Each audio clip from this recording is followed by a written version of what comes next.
Hi, welcome to my channel. Here I talk about the teachings of Neville Goddard and mainly look at some practical ways in which you can apply those teachings to help you manifest what you want in your life. In this video, I'm going to talk about acceptance and forgiveness and a little bit about revision and how those three relate to each other and why they're important. So when you first come to realize that you're the operant power in your reality and you create everything in your life, with that comes the need to somehow accept that maybe in the past you have created some undesirable things in your life, right? And accepting this can be really difficult, but it's really important. And it's important because that's the way you reclaim your power. Because you can't entertain two completely different belief systems. You can't serve two masters.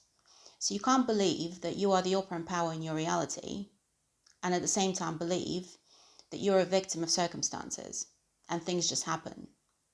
I mean, you can continue to believe that, but then undesirable things will just keep happening to you and they will seem random because that's the belief you hold. So by accepting that you've created everything in your life, you can choose to create only what you want going forward. And this is why acceptance is important. Now, accepting that you have created some undesirable things in your life can be easier when you can look back on that thing that happened and identify the beliefs you had at the time and the thinking patterns that you were entertaining at the time, which led to that thing happening. So accepting can be easier if you can do that. But if you can't do that, and if whatever happened just seems random, then there's a couple of ways of looking at this which may help you accept that you somehow still created that thing. So first of all, just because you've manifested something undesirable happening in your life, it doesn't necessarily mean that you were thinking of that exact thing happening. Because we manifest things for our general beliefs. And if you hold general beliefs like life is hard, life is unfair, bad things happen to good people, the world is a bad place, people always let me down, those sorts of general beliefs can play out through any person that comes into your life, and they can play out through any situation that happens in your life. So this is why it's important to cultivate general beliefs that serve you and help you create what you want in your life.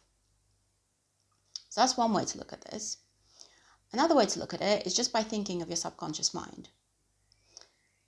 So your subconscious mind is impressed from the day you're born with all sorts of stuff. It's impressed through everything you watch on TV, everything you hear on the news, everything you read, all the conversations you have with other people, everything you observe in the life around you. All of that has the potential to impress your subconscious mind. And we don't know the full extent of what's contained within our subconscious mind, right? I mean, your beliefs that you're consciously aware of are the beliefs that you will have in your subconscious mind. But the subconscious mind can also contain beliefs that you're not aware of. And those beliefs can also manifest. And they can manifest through any person or through any situation in your life. So you may have manifested that undesirable thing completely unconsciously, just through the beliefs that you had within your subconscious mind. So in any case, regardless of how you may have manifested the undesirable thing that happened in the past, the important thing to remember is that you didn't know any better. You didn't know that your beliefs and your assumptions is what creates your reality. And you did the best you could with what you knew at the time. So you can't blame yourself for that. Acceptance doesn't mean blame. And you can't blame anyone else either, because you know that other people are just you pushed out. They're just acting in accordance with your assumptions. They could be assumptions that you make specifically about that person, or they could be just your general assumptions about life and about other people. So you can't blame anyone and you can't blame yourself, but you can accept it.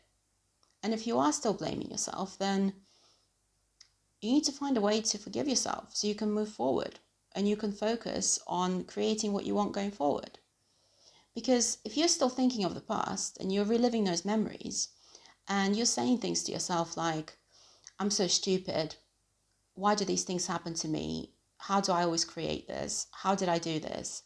Then you are potentially creating more of that, because life will always show you evidence of the beliefs you hold, the stories you're telling yourself.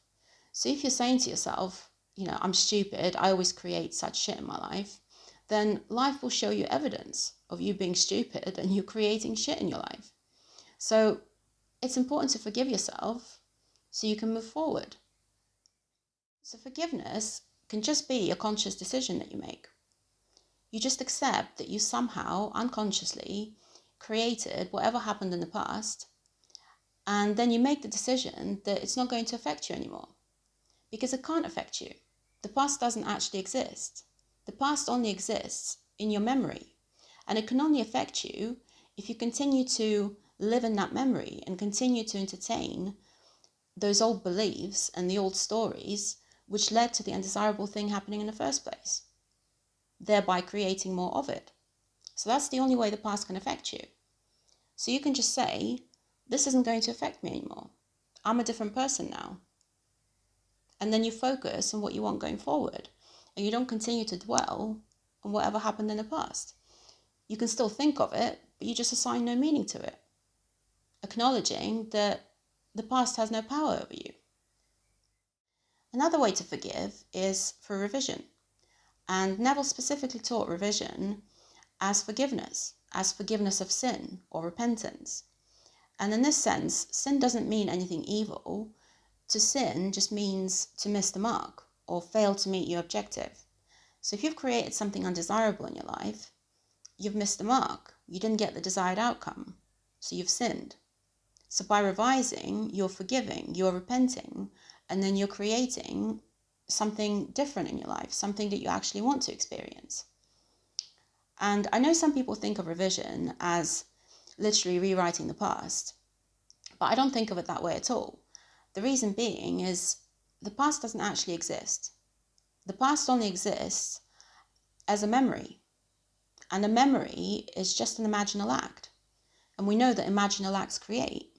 So if you keep reliving the old memory and you continue imagining it, then you're potentially creating more of the same. So by revising, what you're changing is the memory, so that whenever you think of that past event or the situation, the first thing that comes to mind is the new memory. And that's what you create going forward, rather than recreating the undesirable thing. So that's the intent behind revision. That's all I'm going to say about revision, because I don't personally use it myself, because honestly, I just find it to be too much work. You can revise through affirmations, and you can revise through creating a new imaginal scene, right? And I find that using affirmations doesn't really do it for me. So if I wanted to revise something, I would need to play the scene over and over in my mind hundreds and hundreds of times, and it's just too much work.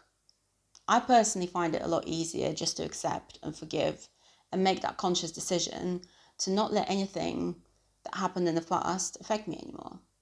So if I've created something undesirable in my life, then I just accept it. And I don't really dwell too much on how I've created that thing. I mean, if it's an obvious belief that led to that thing being created, then yeah, I'll look at that belief and I'll change it. But if it's not obvious, then I just move on and I just focus on creating what I want going forward. Because the thing is, you can spend your whole life going down rabbit holes and over-analyzing how you may have created this and that. But it's a lot easier just to focus on what you want. Because if you've created something undesirable, what you actually want is the opposite of that. So all you need to focus on is creating what you actually want.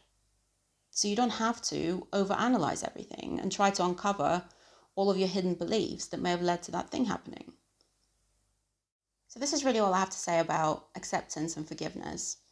And the key point I really want to get across is that acceptance and forgiveness is about reclaiming your power and helping you focus on creating what you want going forward. And that's why it's important. So I intend this video helped you in some way. If you liked it, please like, share, and subscribe. And I'll see you in the next one. Thanks for watching.